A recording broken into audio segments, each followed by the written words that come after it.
మంచులోన లోన తెలి మంచులోన చెలి అధర సౌవడి విరజాజివానై కురిసింది పైబడి ఇక చేరాలి మీ పెదాల మీది నవ్వుకి ఎవరి దిష్టి తగలకూడదు. ఇక చేరాలి ఆమె కౌగిలి తెలి మంచులోన చెలి అధర ఆ ముసల్ది పెదరాణి అమ్మ కోరిక ఏమిటసలు? ముందేమో వాళ్ళిద్దరిని వేరు చేయాలనుకుంది, చంపించాలనుకుంది. వీళ్ళేమో తిరిగొచ్చేశారు. ఈవిడేమో అసలేమీ జరగనట్టు దొంగ వేషాలేస్తోంది. బాంబు పేలుడు చెయ్యలేని పనిని చిన్న నిప్పురవ్వ పూర్తి చేస్తుంది. కాళీమాత వీళ్ళిద్దరూ బతికుండాలని కోరుకుంటే అదే జరుగుతుంది. వీళ్ళు కలిసే ఉంటారు కానీ దంపతులు మాత్రం కాలేరు.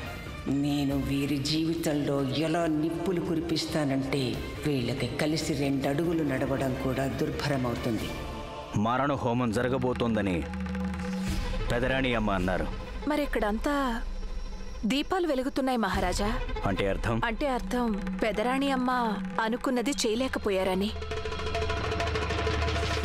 రాజావారు, మీరు ఒంటరిగా వచ్చారే, స్వర్ణాన్ని చంపేశారు కదూ. మేము చేయలేకపోయిన పని మీరు చేసి చూపించారు.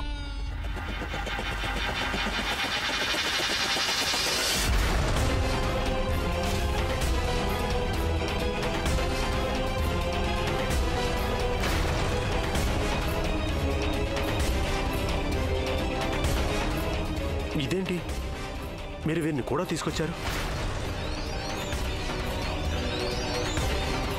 అయితే వీరెవరు?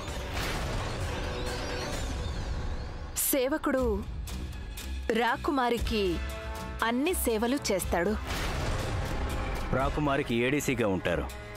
నీ ప్రశ్నలు ఇంకా మిగిలిన్నాయా? లోపలికి పదండి. స్వర్ణలేఖ,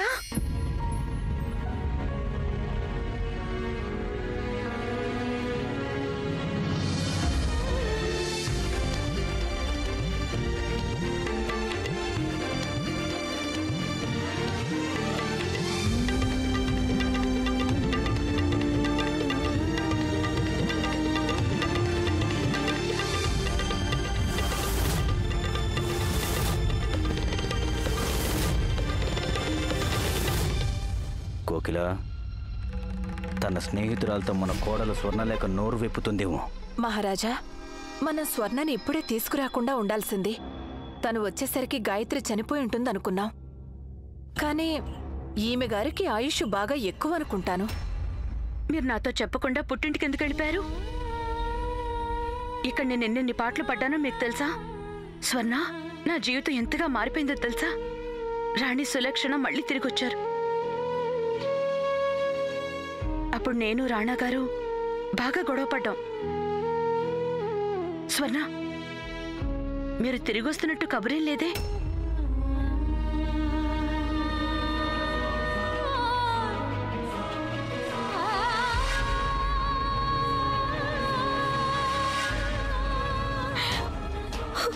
స్వర్ణ, ఏమైంది? స్వర్ణ, నీకేం కాలేదుగా? గాయత్రి, మీరున్నారే, అవన్నీ తర్వాత కూడా మాట్లాడుకోవచ్చుగా. మా కోడలికి కాస్త ఆరోగ్యం బాగుండడం లేదు. విశ్రాంతి తీసుకునివ్వండి. రండి.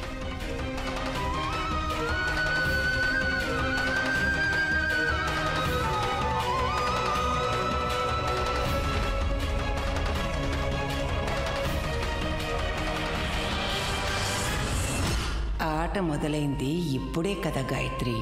లోకానికంతా ఇది దీపావళి రాత్రి కావచ్చు, నీకు మాత్రం ఇది కాళరాత్రి అవుతుంది. మీకేం చెప్పాం మేము? కానీ మీరు మాట్లాడకుండా ఉండలేరు కదా.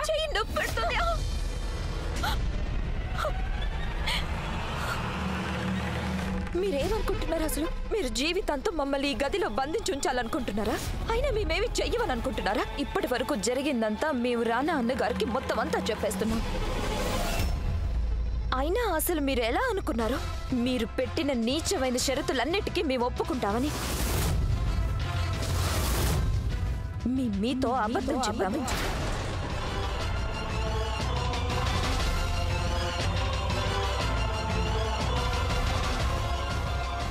మేము రాజా జయసింగ్ కుమార్తెలం. మా నాన్నగారి వేలు పట్టుకుని మేము రాజనీతి నేర్చుకున్నాం. మీరే చూడండి మహారాజా, మన కోడలు గారు మనల్ని మోసం చేశారు. ఓ మా ముద్దుల కోడలు గారు, మీరు ఎంతో కాలం తర్వాత మీ అత్తవారింటికి తిరిగొచ్చారు. మా బాధ్యత మేము మర్చిపోం కదా. మీకు మంచి బహుమతి ఇస్తున్నాం, ఏమంటారు?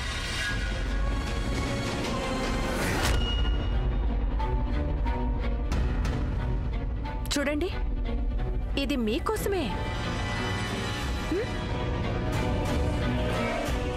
దాన్ని తెరిచి చూడండి, మీరేం భయపడకండి. అందులో మీకు చిన్న కానుకుంది.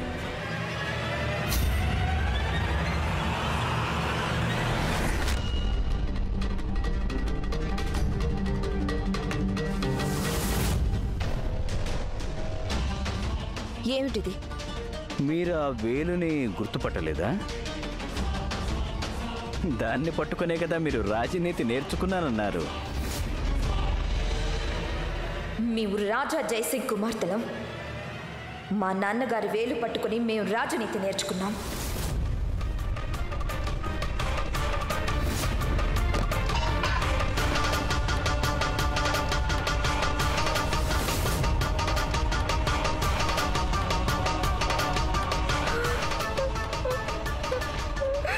చూసారా మహారాజా, ఏ వేలునైతే పట్టుకుని తమ పుట్టింట్లో ఉండేవారో ఆ వేలునే పట్టుకుని ఇప్పుడు మీరు మీ అత్తారింట్లోనూ ఉండొచ్చు, అవునా? మీరసలు మనుషులు కారు, రాక్షసులు. మేమిప్పుడే వెళ్ళి రానగారికి మొత్తం చెప్పేస్తాం.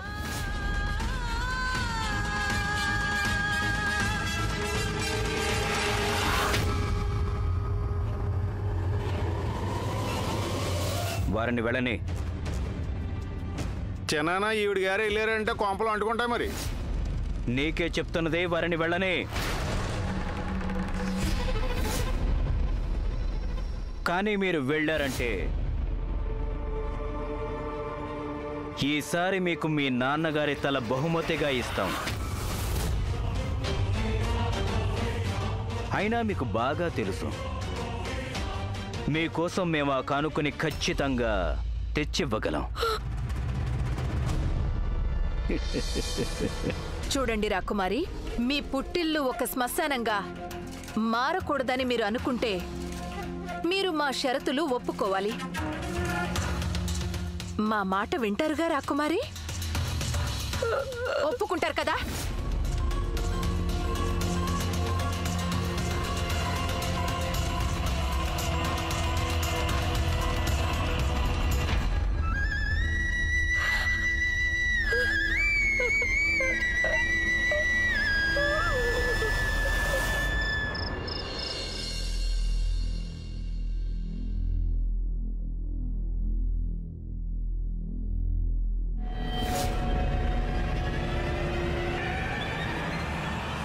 గాయత్రి,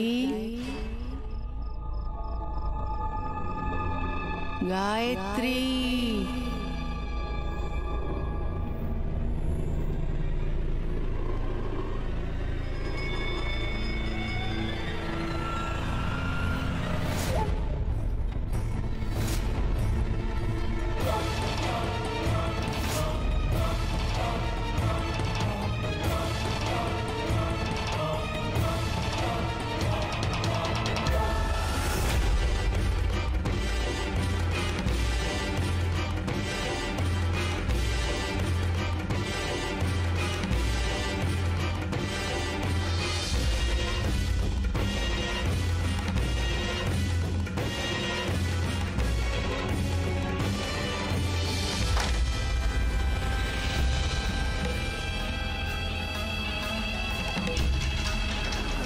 ఈ రోజు నీ భర్త తప్పించుకున్నాడు సులక్షణ. కానీ ఎంతకాలం కాపాడుకుంటావు? ఏదో ఒక రోజు నా చేతిలో వారి ప్రాణం పోవలసిందే.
నీకైతే తెలుసు కదా సులక్షణ, రాణా గారి జీవితం మా కంట్లో ముల్లై గుచ్చుకుంటోంది. మేవెన్నోసార్లు ఆ ముళ్ళుని తీసేయాలని ప్రయత్నించాం. మా దురదృష్టం, నీకు మా గురించి మొత్తం తెలిసిపోయింది కనుక రాణా గారి కంటే ముందు మేం మిమ్మల్ని స్వర్గానికి పంపక తప్పలేదు.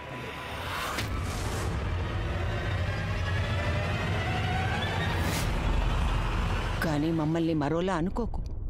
మాకు మీరంటే ఎంతో అభిమానం. అభిమానమే లేకపోతే మేమిలా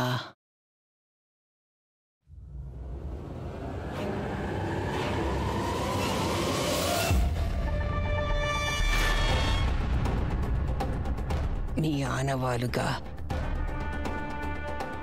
మీ అస్థి పంజరాన్ని దాచిపెట్టుకోంగా.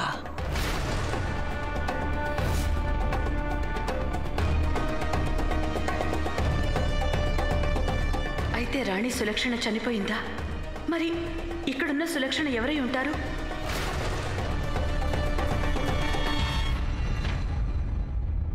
సులక్షణ, మేం మీ అడ్డు తొలగించుకున్న తరువాత రాణా గారు ఇంకొక పిల్లని ప్రేమించారు. గాయత్రిని తీసుకొచ్చారు. అది మాకు నచ్చలేదు. రాణా గారు గాయత్రి కాపురం చేయకూడదు. అందుకని మేము ఒక నాట్యగత్తని మీ రూపంలో రాణా గారి ముందుకు తీసుకొచ్చాం. ఇక రాణా గారు గాయత్రి దూరం కాక తప్పదు.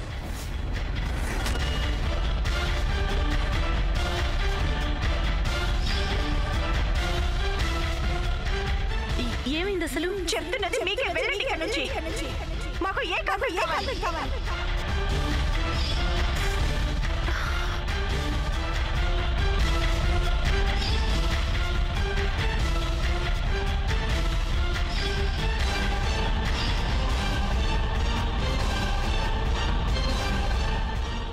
అది మాకు మరీ దగ్గరగా హారతి తీసుకురావద్దు.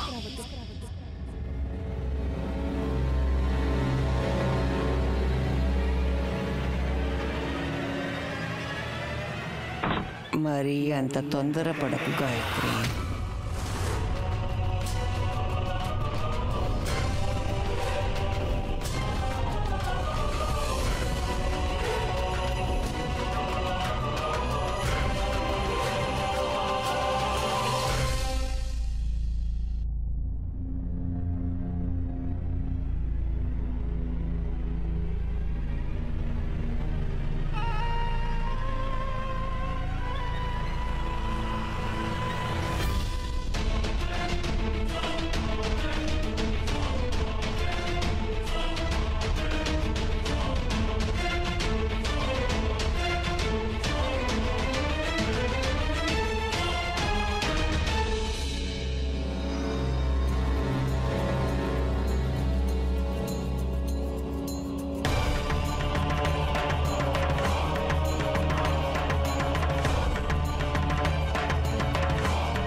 పెద్దరాణి అమ్మా, మీరిదంతా ఎందుకు చేస్తున్నారు? మీకు తెలుసు కదా రాణా గారికి మీరంటే ఎంత అభిమానమో. మీరు వారి నానమ్మ గారు, వారు మీకు మీ మనవడండి. అభిమానం ఉందని సవతి కొడుకు నా కొడుకైపోతే ఇంకా సమస్య ఉంటుంది. మేం రాణా గారికి నాన్నమ్మ కానే కాదు.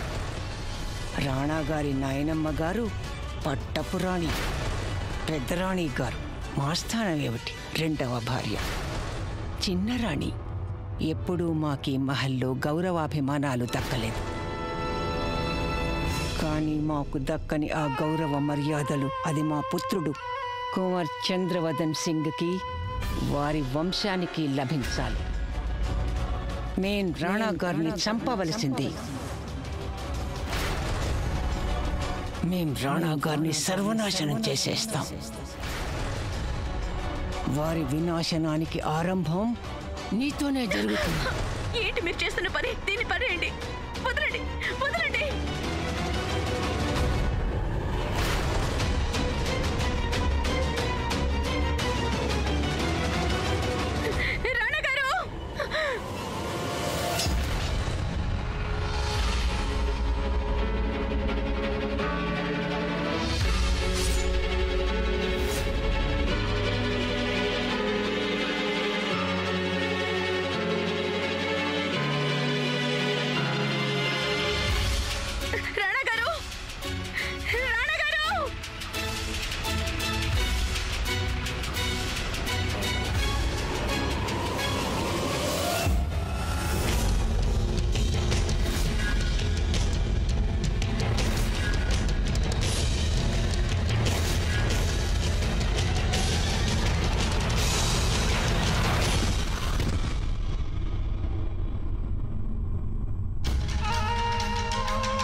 ఆమె మనల్ని వదిలిపెట్టదు, మన ఇద్దరిని చంపేస్తుంది.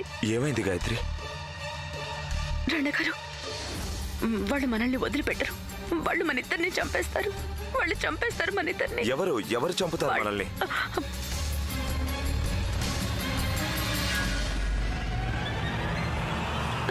పెద్దరాణి అమ్మ.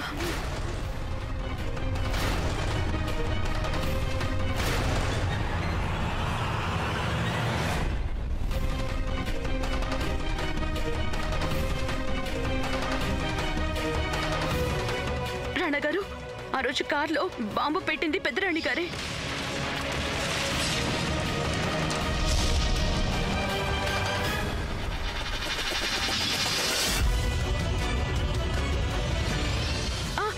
రాణి సులక్షణ గారిని చంపింది వారే. నేను చెప్పేది నిజం. మీరు మనల్ని కూడా వదిలిపెట్టరు, మన ప్రాణాలు తీసేస్తారు. చూస్తుంటే వీరేదో పీడకల కన్నట్టున్నారు. గాయత్రి, నేను మీ ముందే నిల్చున్నాను. మీరు నా దగ్గరికి రాకండి. దూరంగా వెళ్ళండి ఇక్కడి నుంచి. శాంతించండి గాయత్రి. నేను చెప్తున్నది నిజం రాణా గారు. నిన్న రాత్రి పెద్దరాణి అమ్మ దగ్గర సులక్షణ గారి కప్పాలను చూశాను. మీరు రండి నాతో పాటు. ఏంటి మీరేమంటున్నారు? అసలు ఏమైంది మీకు? నేను నిజం చెప్తున్నాను. ఇప్పుడు ఇదంతా చూస్తుంటే రాణి గాయత్రి మానసికంగా దెబ్బతిన్నట్టున్నారు. ఇప్పుడు నాకేం కాలేదు. నేను నిజంగా బాగున్నాను.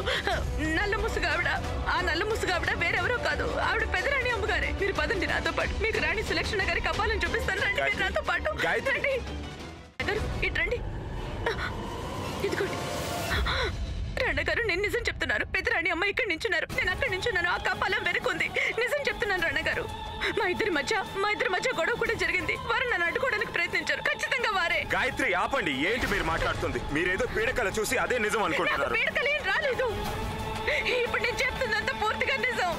ఇక్కడ నేను నించున్నాను, ఆ కప్పాలం అక్కడ ఉంది. వారేమో నన్ను. ఆపండి, మాట్లాడకండి. ఇప్పుడు ఈ కథలు అల్లడం ఆపండి. నేను నిజం చెప్తున్నాను. నేనేమి కథలు వెళ్ళడం లేదు. నిజం రాణా గారు, నేను నిజం చెప్తున్నాను. గాయత్రి, గాయత్రి,